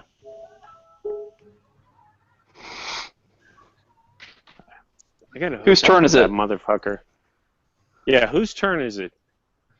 Ben, I think it's yours, man. Oh shit. Well, introduction to heavy metal. Like I'd listen to like classic rock and Aerosmith and Guns N' Roses, but when I was in my Third Day phase, I was really into Third Day. I went to the Christian bookstore and the guy was like, "Oh, if you like Third Day, you like this," and he hands me Embodiment's first full-length album. And I'll start listening to it. It's Embrace the Internal. And I was like, "What the hell is this? This is no. Yeah, and then Like this. a couple years later, I stumbled across Songs from the Penalty Box Volume 2 with Living Sacrifice, Reborn, and Zayo's A Fall Farewell, and that was kind of what kicked it off in my head. You know, I'd been into POD and Project 86 and stuff like that, but Living Sacrifices, Reborn, and Zayo's A Fall Farewell in the late 90s was what, you know, the light bulb went off. I was like, whoa, and then I revisited, you know, Embodiment and stuff like that, and then discovered Meshuggah pretty early on in the early 2000s, and I hate that band. yeah. Everyone must hate it. Who hates I want to Meshuggah? talk to the guy I who do. thought that easy listening would be the Butte same does. as death metal. Oh, all right. I'm not. I turned my video off. I can't see what you guys are talking about. Yeah, I hate Meshuggah. Why do you hate Meshuggah? They're just, that sound that they have is just so annoying. Really? By a bus, and it's awesome. Yeah, Like, no. Or thrown into a blender, also awesome. Nibelungium Cyanide, Christ, like still like gets my blood pumping after, you know, after all these years. That song, man, that song rips. Oh man, I listened to Bleed just the other day, and I'm imagining like some sort of like slow motion like action movie sequence of like Neo from the Matrix throwing you onto a train or something, and like it's just like their music is like so intense that it like I don't know, to me it just conjures up this like visual imagery, and I love it. I can't listen to it all the time, but I respect the fuck out of them. So. Will anyone here rep for Catch 33, or am I basically the only one that likes that album? I don't. Yeah. No, I don't hate it. I don't dislike it. My go-to. I love Nothing, and I like Obscene. Obscene, Sorry guys, yes. my wife's calling. I gotta bounce. Oh, dude. See you, dude. Yeah. See you, John. John, before you go. Yeah, what's up? I want to ask this question to like the group while everyone's here. Sure. I am thinking about. I want to get your guys' opinion. I talked to Buke about this. I'm thinking about starting another podcast. I'm thinking like FLA might not come back, but I know, dude. What the fuck with FLA? I'm pissed at you. I'm sorry, dude. I'm sorry. I just like the story with FLA. My last two guests kind of canceled on me like last minute, and I was just like, well, shit. Fuck, I could not get back. I haven't even seen this show in like 10 years. I'll go. Oh, I know. It's been a while. But this show that I'm thinking about, sort of like I'm thinking of doing like conversations like heavy metal origin stories, kind of like what we're talking now, but more in depth. Like what got you into metal? Like what bands are important to you? How do you keep the genre in your life now? Blah blah blah blah blah. Just like with fans like us, with people in bands, like whoever, just like anyone in the community. I think I tried to cast like a wide net with FLA and talk to people who were just into whatever, but I kind of want to go more like, more focused on metal now. I'm down. Yep. I'll come on and talk shit all night. I'd be down with that. Sweet. And actually, I'll tell you all about my Radio Shack AM/FM player. Yeah, well, I mean, a lot of what we've just talked about tonight is basically could form like the basis for at least a handful of episodes. Like, there's a lot of like if I was to do an episode like that, it would be a lot of what I talk about would be a good chunk of what I just said tonight. So. Yeah. Oh, you're not gonna be on now. You just blew all your fucking content. Oh shit! Fuck, I messed that one up. Yep. Hey, Dan, just take what I said into thing and just edit that into its own podcast. There you go. I'll listen. Hold it up to your cassette player. Oh, who the fuck said that? I'll kill you. Not me. No, I think it's a cool idea, and I would both like to participate and listen to it whenever possible. So, but unfortunately, I do gotta bail. So, all right, we'll catch you guys another time. Good night, dude. Jonathan. Hey, thank you again for the Metal Bandcamp birthday club. No we worries. love you, Jonathan. Just so you know. Aw, it's nice. I feel I've been really feeling the love this week, so it's real appreciated. You know what? Let's take him down the peg. Fuck off. Okay. Hi, John. Oh, toodaloo. He is such a nice guy too. Yes. He's Canadian. He's the best guy. Oh, he's Canadian, so obviously he's nice. By default. Nice humans. Your pup is just the cutest. Yes, he is. Oh my god. He's a rescue. Oh, how old is he? We think he's about 2. We're not really sure. We got him from the pound, and he was, already house trained and all that. And the vet says he's probably about 2 years old. Oh man. That's how you know they came from the pound or the SPCA or something, because he's about 2. He's about 3.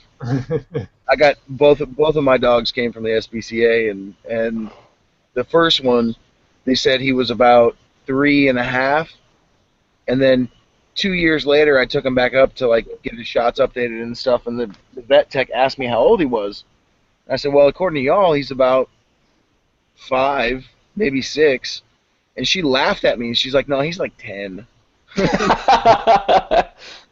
He's my old man.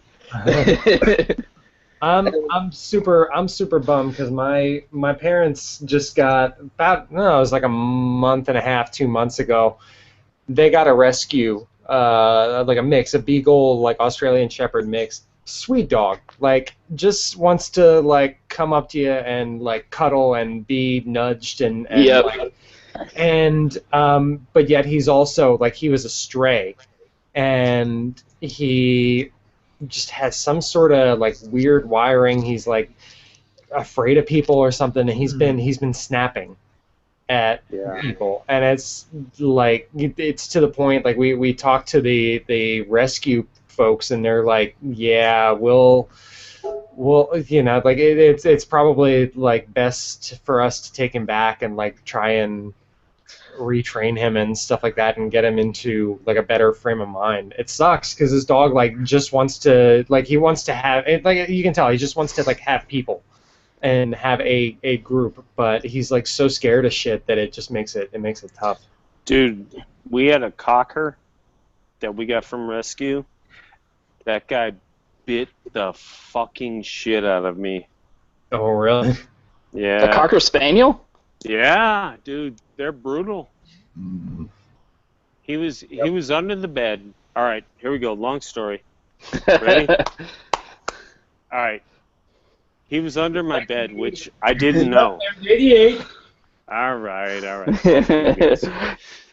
So I was hanging up shirts in my closet. So I hung up a shirt. I went back to the bed. I hung up a shirt. Went back to the bed. He was under the bed, and about the 4th time I did that, he bit my foot so bad. It was like instant blood. It was like horror movie, like instantly.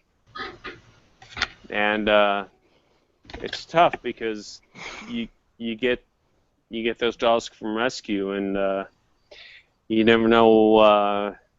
Obviously, he had an issue with adult males, right? Yeah, that's tough, man. That's my the old guy that I've got now. He's a walker. He looks like a beagle, but he's all legs, and he's probably, I don't know, 50, 60 pounds. When we first got him, though, he was a hunting dog, and he came from, like, he wandered off the farm where he was living. Right. And was just real skittish, real nervous.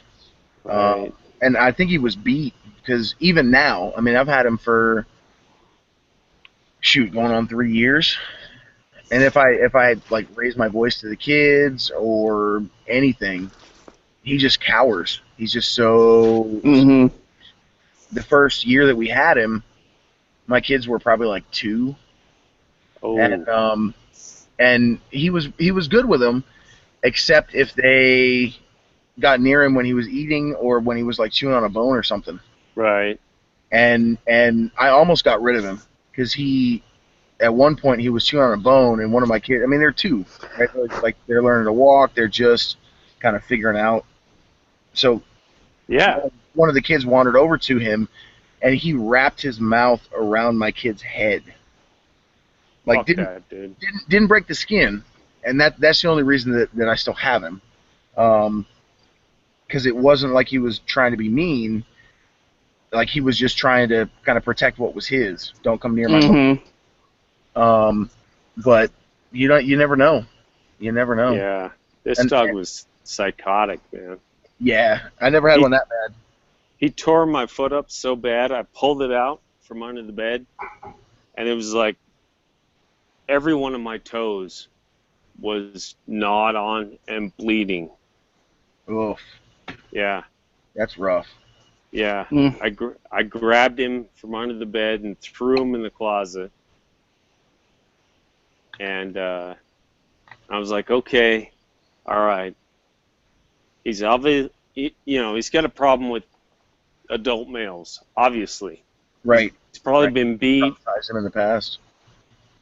And then we went on we went on a trip up to Lake Tahoe, and I had my dad watching him and my neighbor, and he went friggin' psychotic on the neighbor, like launching himself into the sliding glass door, trying to tear this guy's head off. Wow. And yeah, it was. I don't feel good about it, but I had to have my dad take him back to the shelter. Yeah. And that's tragic. Well, boys, Dan and I are going to go drink some more beer, play some more soccer. Go! Enjoy each other's company some more. You know, go make love. So, That's the plan. you know, this Oh. is the. You know, when you're on two different podcasts, you know, when Nine Circles and the Metalhead podcast meet, it's sweet love. So That was me. exactly. So you gentlemen, Jeremiah, everybody, Ben, Jason, thank you guys. You guys are always the greatest. You guys have yourself a wonderful night. I'll be talking to you guys. All right, Yeah. man. Well, y'all have a good See you, dude. We'll check you out. Bye, guys. Yep. See you, boys. Thank you for everything. Do. Yeah, dude, it's funny because we got we picked up probably about a year and a half ago, a pit boxer mix from the SPCA, Yeah. and she is just the sweetest thing, man. Like that's my girl. She just follows me around everywhere. When we got the Hound, we wanted like a dog for the boys, you know, like Right. have a dog. And he's just the laziest thing ever. Just literally just lays around all day. So a couple years later, we were like, you know, maybe we should try a different one. And got this pit boxer mix, and she is just the most like loyal, the most sweetest thing ever. She follows me around when the boys are here. She just follows them around the house. So it's Yeah, man. I mean, after that thing happened, we were like, all right, we're done with dogs for a while. yeah, just take a break. Because we had a like a husky mix. Whew. Whoop. Hey, who's squeaky door? That's me. I'm heading in from the back porch. I need to top off here, so my glasses. There you go. On that. Checking on the football score too. Looks like had Dallas over on. Hey, Anyway, who won the? Anybody know who won the Seahawks Vikings preseason? Seahawks did, but I don't remember what the score was. I don't care as long as the Seahawks won. Yeah, but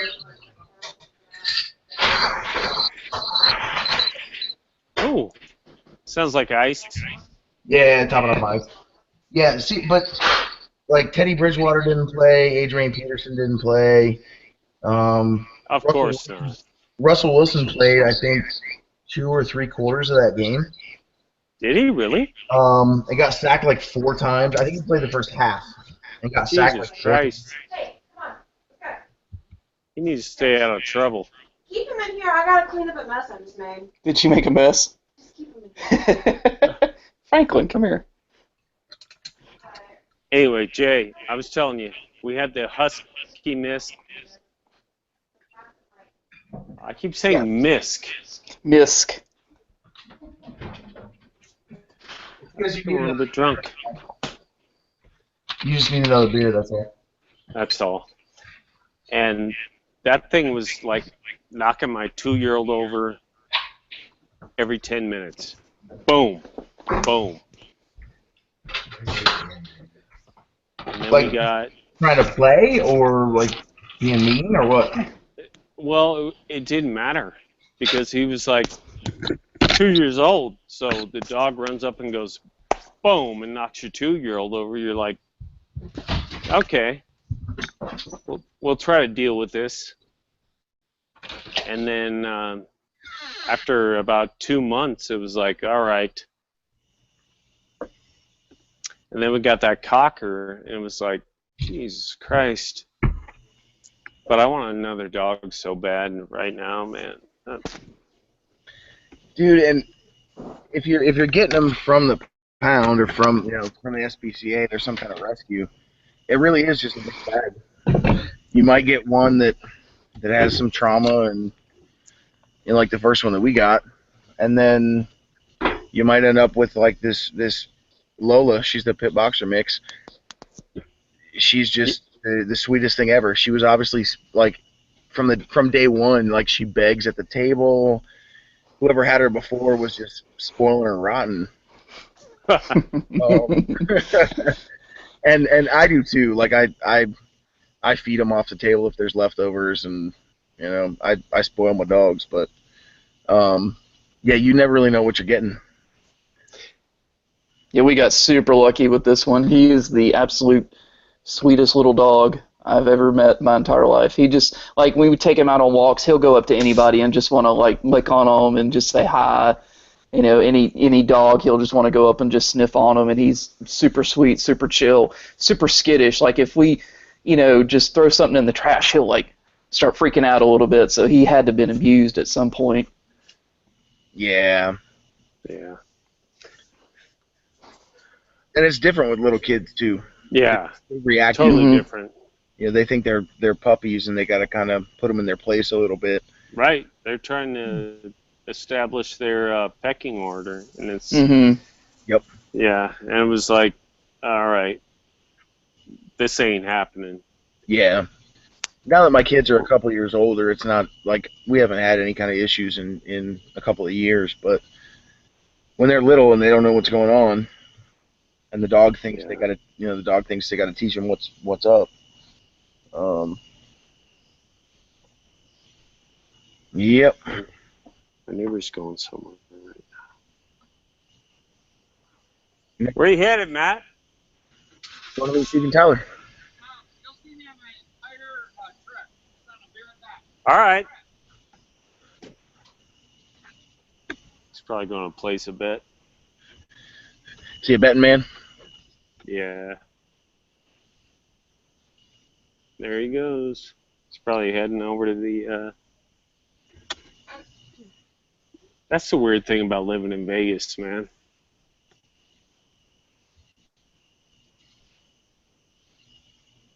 Everybody with the bets and stuff?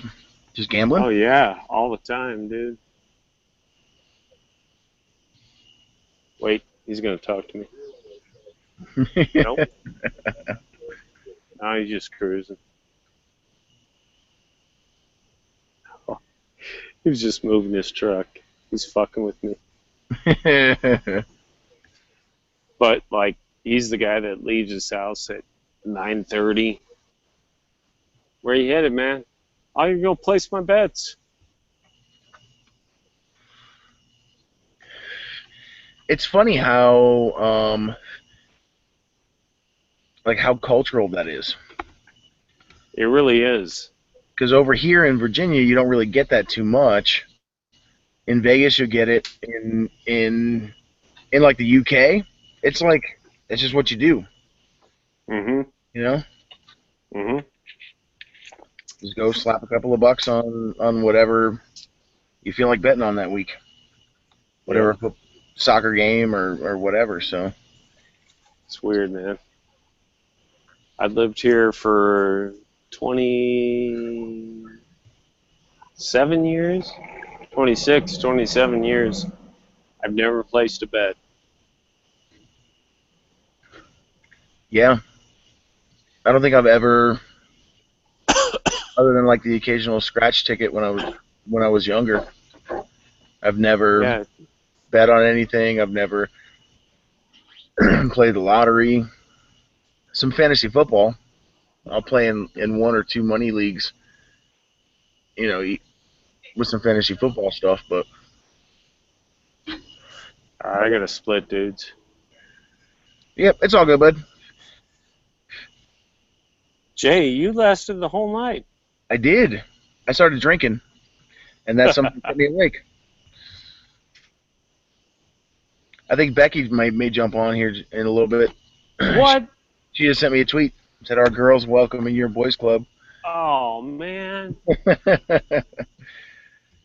I might have to stay on. My wife just came out to the garage going, hey, are you going to rejoin the family at any point? Well, yeah, dude, you got family stuff. Go. It's all good. That always comes first. Maybe I'll pop back in. Especially if Becky Vaden Odinger is coming on. All right. Later, dudes. All right, bud. Have a good evening.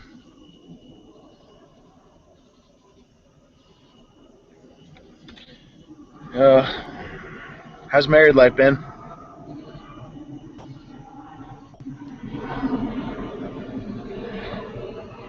Uh-oh. I might have lost your sound, bud. I can't hear you. I can still see it, but I can't hear you.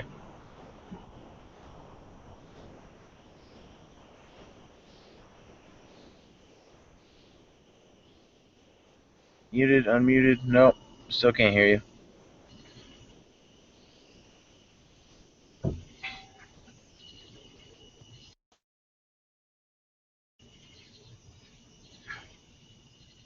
Nope. I see your mouth moving. I can't hear you at all. Jason's still here too, so Hangouts is acting wonky.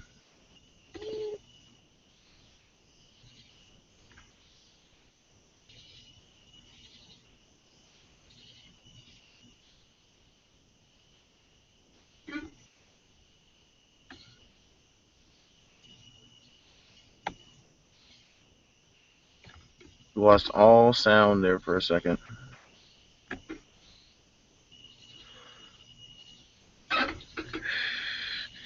Except my squeaky table. Been hearing that all night.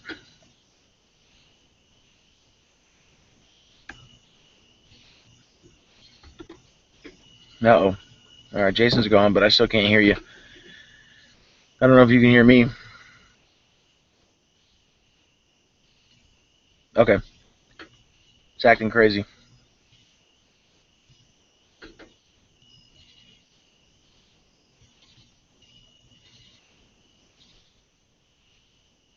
No, still no sound. I can see your mouth moving.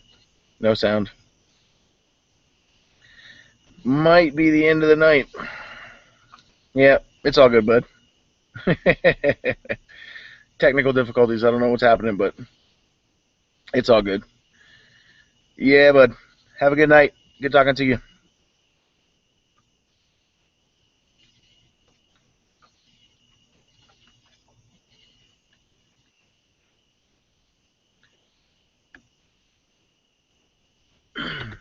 So the question is now, do I just continue broadcasting all by myself?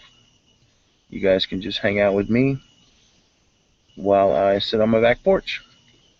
Maybe listen to some tunes. Let's see what's new in my Bandcamp. On my Bandcamp list here. What's new, what's good. See if Becky jumps on.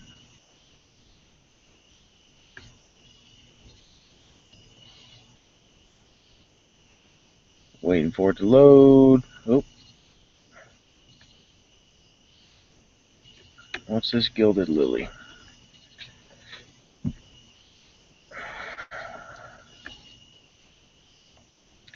Gonna play us a little black metal, see what happens. There it is.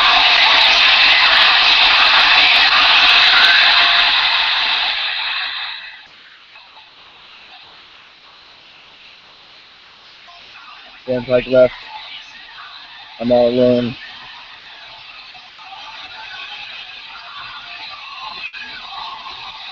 Listening to Gilded Lily on my back porch.